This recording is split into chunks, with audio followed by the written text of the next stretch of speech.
All right. Welcome, everybody. This is the Marvel Madness Comics podcast. We are on episode number 35 at this point because we had a half episode in there due to the Christmas time, Christmas week, and the way things fell, or we would be on 36. But number-wise, 35. We pulled the Marvel numbering there and had a 33 and a half. But anyway, I am Brandon. As always, I am joined by my man, Trevitt. Trevitt, what's up? Pretty good. Nothing much. Just sitting in my living room looking at the tornado disaster my nephew left behind. Toys everywhere, yeah. They just cleaned up my house with toys everywhere, and now the kid is going to gymnastics, so I should have an hour of at least to clean house before that's up in smoke. But anyway, guys, we got a full show for you this week. We got 3 books coming for you, but before we get to that, we got to run through how we do things for you, which is we always cover our mission statement, how to get a hold of us. We got Trevitt with his news section. We got books. Again, we got 3 of those for you tonight, and the midpoint Marvelous Facts squeezed in between. Before we wrap things up, tell you what we're covering next week. But anyway, before we get to then, we got to go through the beginning in our mission statement. And I actually had to tweak it a little bit so I didn't stumble through it like I did last week because it was for the abbreviated episodes. But we're here this week and every week to fulfill our mission of providing you guys the ins and outs of the Marvel comic book universe. In between talking books, we chit-chat about some of Marvel's latest news, rumors, titles, characters, fun facts, and all that falls under the general going-ons of Earth Prime's umbrella. We try to cover a variety of titles each month in an effort to avoid any repetitiveness and in an attempt to keep things fresh and informative for you guys, the listeners.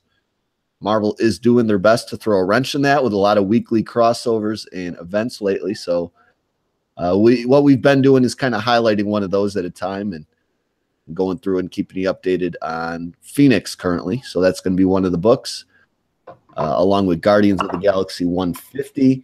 And then a new book this week came out, Rogue and Gambit. So we're going to cover that one as well for you guys and tell you what our thoughts are about all 3 of those. All titles are covered and rated honestly based on our own opinions. The scale of buy it now. Borrow means get that digital code from a friend, or forget it altogether means don't drop a dime on the title. You don't got to find it in a back issue button. You don't got to bug a buddy for the code because nothing of note really happens, so skip it and check back next time. But if you guys are looking to get a hold of us, we have 2 ways to do so. Our Twitter account, which is Madness Marvel 1. We got DMs that are open for you. We got new comic book day polls that we retweet and share. And we throw some digital codes out there. 2, I did not get any books with a digital code this week, so I didn't have any to share because Grand Design doesn't come with a digital code, actually.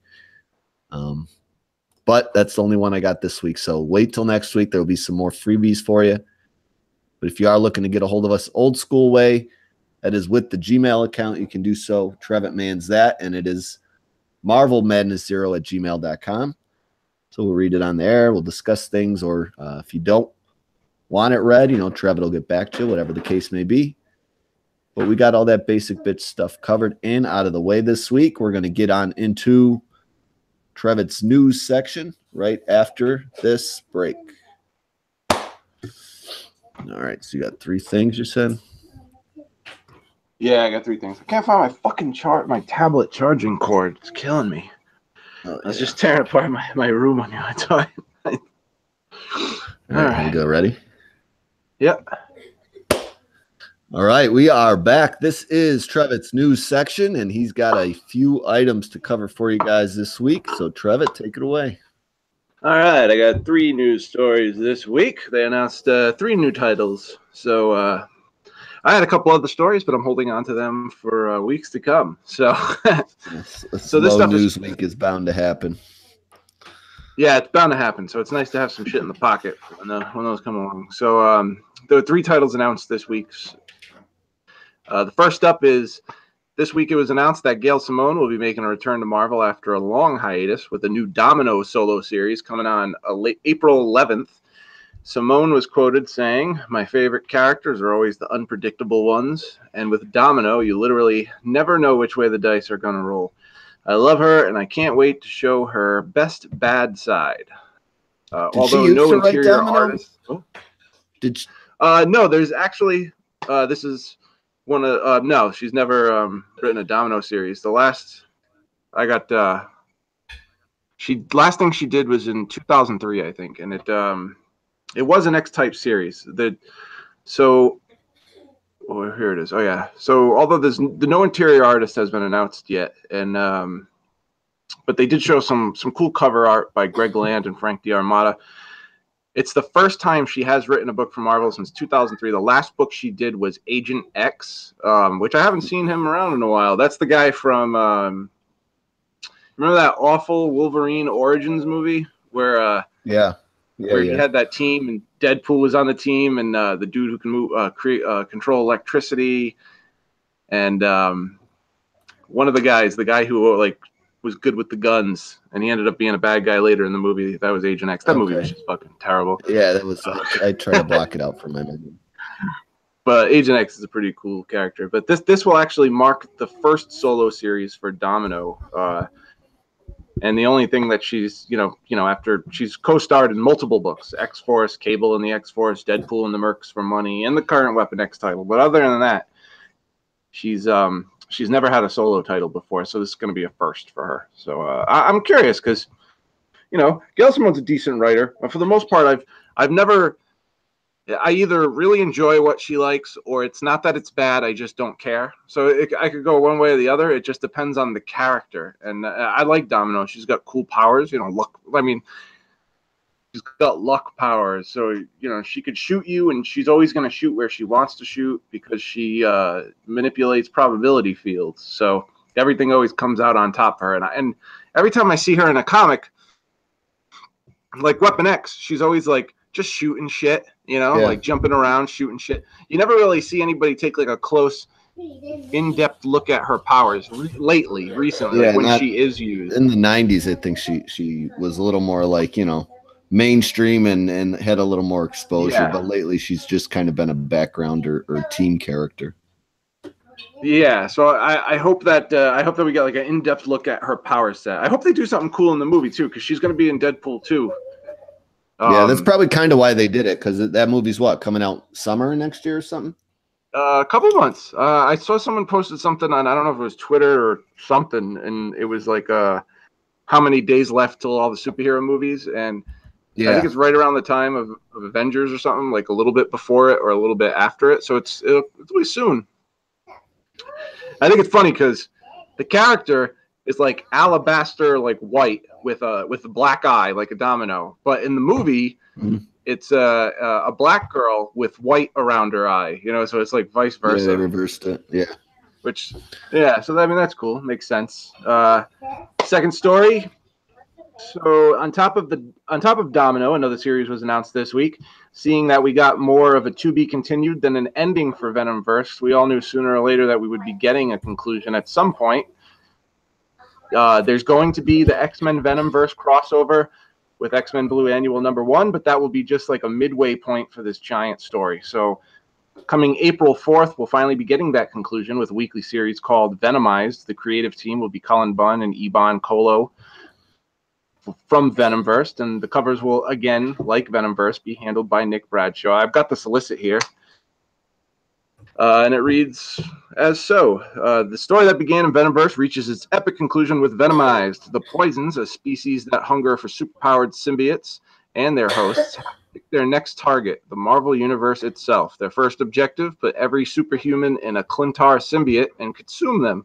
But with Venom and the X-Men still missing after the events of Poison X, the planet and its heroes is defenseless. I guess. I mean, there's not a million other heroes, but... So I guess they're going to go missing after that crossover, and then we're going to get our conclusion. I didn't know that they were going to do this. I mean, obviously it was always planned. It's going to be weekly, just like Venomverse was. So it's kind of weird. You have Venomverse, a 5-issue weekly series, then we take a little break, and then we get this X-Men crossover. I think it's coming in next month, maybe. I think Annual actually comes out next week. Isn't that the first one, or is that the Gold Annual? That's the Gold Annual. That's the Gold. Okay, right. Excalibur issue, whatever it is, and then maybe it's the week after that. I'll have to check because I know it's close because they will do the X-Men annuals like close to each other. So maybe Blue's coming out in like a couple of weeks, and then 2-3 months down the road we're gonna get Venomized, which is, I don't know, maybe they should have just did a 10-issue weekly series of Venomverse and just completed the whole story. But it's okay, right? Like, we had the first issue. I liked Venom. What was the first one called? Venomverse and Edge of Venomverse, and then Venomverse was Edge of Venomverse was kind of a waste. Venomverse was pretty good. Yeah. I'm probably gonna skip the X-Men stuff because I haven't been reading like the Blue and Gold books. So, but I might if I'm like if I'm gonna take a little Venom break after this Spider-Man stuff, and maybe April will be a good enough time for me to be interested again in this Poison stuff. Now, I was under the impression that the X-Men Blue Venom crossover was just going to be just the annual. I mean, they call it a crossover, but I just think it's because Venom's going to be like a main character in the X-Men book, because I didn't get the impression that the story was going to take place in the Venom book. I think it's just going to be this oversized like annual, and then a couple months down the road we'll get Venomized, which we saw coming at the end of Venomverse anyway. We knew that they were going to come back. Yeah, at some point, so, that's cool. I just thought the end was going to be in this X-Men stuff and not another series. That's what I thought. That's what I thought. Yeah. So I guess this is going to be the midway point, and they go missing afterwards. Not that the X-Men Blue team haven't been missing altogether. I mean, they're traveling through time right now. Yeah, they've been missing for a while. I don't know when that book takes place. They have, and I don't know where that book takes place in time, because in Jean Grey's solo book, she went missing because, well, she's dead, kinda. She's either / gone missing / dead, but she's still in the Blue book in Cross Time Capers. So I'm guessing that takes place after that, because Jean Grey kind of meshes with Phoenix Resurrection, because after Phoenix Resurrection, the Jean Grey number 11 is kind of going to tie into that ending. So who the fuck knows? I guess we'll see when it happens. Last but not least, I have one more book announcement that came this week, also for the month of April, and this one is The Exiles. So Marvel announced this week that writer Saladin Ahmed, along with the art team of Javier Rodriguez, of Alvaro Lopez on inks, they usually come together, and with Jordi Belair on colors, with some beautiful covers by David Marquez, we'll be bringing the Exiles back to the Marvel Universe. Ahmed's coming off his critically acclaimed Black Bolt series will bring the Dimension Hopping team together to save the multiverse from a mysterious threat. So I got a couple quotes here, but I'm going to skip them because they don't matter. So the new Exiles team will be brought together by the original Nick Fury, now known as the Unseen. The team will consist of the original leader, Blink, along with Khan, an older version of Kamala Khan, Miss Marvel, Iron Lad, and Wolvie. He's a cartoon version of Wolverine. He looks like one of those little toys. I don't know what they're called, Funko toys or something like Funko Pop toys. Yeah, he looks like a little Wolverine Funko Pop toy, and he's going to be a character of this book. They're all characters from a different dimension. There was a fifth character that was yet to be revealed, according to Marvel Comics. The Unseen, who can only observe the Earth from the moon, the shadow cast on the multiverse. His job is to recruit champions who can save it. So I wrote all this story, and then I got a fucking notification on my phone. They announced I finished this. I'm sitting on the couch. My nephew's like throwing shit at me, and then I got an alert from Newsarama. They announced the fifth member. So a press release came immediately after I finished. And the fifth member of the Exiles team is going to be Valkyrie, but Valkyrie is not the Valkyrie that we normally know and love from the comics. It's more going to resemble the Tessa Thompson, Thor Ragnarok version of Valkyrie, because it's going to be a Valkyrie from another universe. So like a lot of people I saw in the article, they were like, "Oh, this is bullshit. They're changing a character that already exists." A lot of people got confused. Thought that they were completely... So the regular Valkyrie, the blonde-haired, blue-eyed, but she still exists in the 616 universe. This is a Valkyrie from another universe that's going to be on this team. So they didn't specify if this is going to be a mini-series, which I'm assuming it's going to be. Yeah. Because they've just like because Venomize is a miniseries, Domino is a miniseries. So I'm assuming this is a miniseries too, because Marvel has I been feel doing like that's what they're doing a lot. Like something's coming in the summer after this Infinity stuff, where they'll relaunch or I don't know what they're doing. Really, I have no idea what their plans would be. But that's what it feels like, the way everything's releasing and coming out and then ending. You know? Yeah.